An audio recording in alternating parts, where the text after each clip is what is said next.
to understand the distinctions between a Negro and an indigenous person? So we got another Google goofy, right? Who I'm pretty sure didn't do his genealogy, not no fake ass ancestry test, DNA ancestry test, which is proven to be 99.99% accurate in tracing your ancestry, and no courts allow that as verifiable proof to your ancestry. You need genealogy to prove where you come from, and no tribes allows that as proof, as tribal recognition or tribal enrollment or anything. Tribes don't accept that shit because it's cap. The people who created it tell you it's for entertainment purposes only. It's cap. Goofy, tribe you from in Africa. Like, don't tell me some fucking Nigerian or some shit. What tribe you from? Because your genealogy can tell you what tribe you from. On top of that, you talking about like the modern day Mexicans or the Mexicans of 300 years ago, 200 years ago. That's not the case. Do know those lands over there were invaded several times in history. Like Genghis Khan's grandson going there in the 13th and 14th century, invading those lands and pillaging it. You don't know nothing about that, right? Oh, here's the book behind me. You can't know about the Asian slaves in colonial Mexico. You wouldn't be saying that stupid shit. And how Chinos were reclassified to Indians by usurping the American Indians or the Aboriginal Americans here in this land and replacing them just like they did in other lands. It's written by a China or a Mexican lady. Pretty sure she wouldn't lie on her own people. Or how in the 1800s, when the U.S. bought Alaska, a lot of the Inuits, Alaskans, Siberians start moving down into U.S. territories like Cali, Washington, and areas along there, and even down into Mexico and Peru. Or you don't know about the Chinese immigrants also in the 19th century that was coming over here, or should I say the 20th century, the 1900s that came over here, and then some of those were reclassified as Native Americans or quote-unquote American Indians. And you said it's written on the walls and it's artifacts, and yeah, you're right. And all of those, the primary sources and the artifacts, archaeological evidence and all of that proves we are who we say we are. You see these people? These are the Mayan people, aka the She people. You see what's in here? Locks. You know what you have to make locks?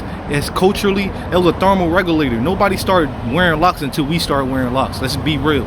We still do it today innately. We don't have to see a style and be like, oh, that's cool. No, it's a natural style for us. It's a protective style for us. That's why we do that. It's a thermal regulator, and you need high amounts of melanin. Like, I made content on this shit already. I will make you look real dumber than you already are. See these paintings in the back? This is the Bonaparte murals. These is the Mayan people painting themselves. This is how they depicted themselves. Look closely, man. You got human remains like the Chinchorro mummies with locks in there. This is how the Inca people were depicted.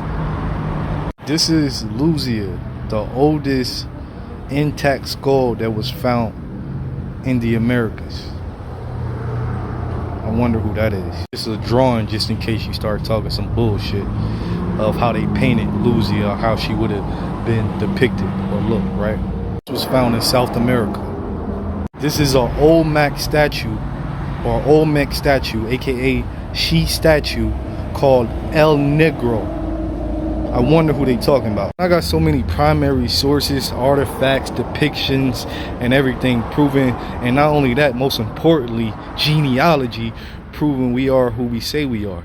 Man, I got so much artifacts, primary sources, everything to prove we are who we say we are.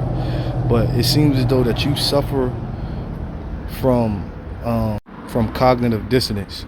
And that's because of the misinformation that you was taught as education. You still believe that shit wholeheartedly, instead of taking the time and doing the actual research to show what we proving. You got old books like this showing you that there was clearly a whitewashing. That's not the only one. Hold on. Now here's another one depicting clearly a whitewashing of a Mohawk Indian. Now if you didn't notice what I did, I covered from all the way North America all the way down to South America. And all the places in between is us, man, as the Aboriginal people. I mean, the meaning Aboriginal means from the beginning. That's what that means. And Aboriginal was first used with the American Indians instead of the Australians, because the Australians wasn't discovered until the 16 and 1700s. We were quote unquote discovered, or they found us here in the 1400s and earlier. So it seems to me like you really caught up on ignorance, or you just choose ignorance. You feel me? I don't know if you getting paid, you got an agenda at hand, or what, or you just that ignorant and goofy that you choose to keep the lie going, man. Like, you do know the education that you was taught was given to you by the Rockefellers when the Rockefellers implemented our education system here in America in the 1920s. All that shit you learn in school, whether it's college, high school, elementary, and all that shit, you was supposed to learn that. That's what they wanted you to know. They didn't want you to know the truth. Goofy.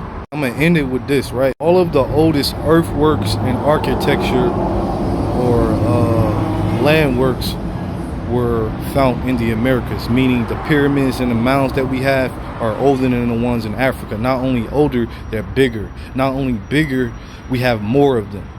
So what the fuck does that mean? That we have more than anybody in the world. And I can tell you a bedpan African, right? Why would, if Africa is the father of civilization, why are 90% of their foods that they eat over there now are indigenous to the Americas? 90%. And I could keep going, but as you see behind me, why is the oldest everything, the oldest human remains are found in the Americas, the oldest earthworks and architecture is found in the Americas, and the oldest, something that you would like to rely on, the oldest DNA. This is not the same as ancestry DNA, even though they did carbon dating to find out how old the certain gene was. This is the oldest Y chromosome found in the world, found right in South Carolina by the name of a man named Albert Perry. So-called African Americans, aka American Indians, have the most or the highest concentration of that gene. There were a few people in Cameroon that were found with this gene, but even when they were found with that gene, are still outdated those their gene from 117,000 to 170,000 years old. So we still older than them by at least 117 to 170,000 years. That's a lot of fucking time. Hey man, I'm just getting started. Oh, you may not know me. I'm Chief Pressure. I really step on shit. Yo, holla at me.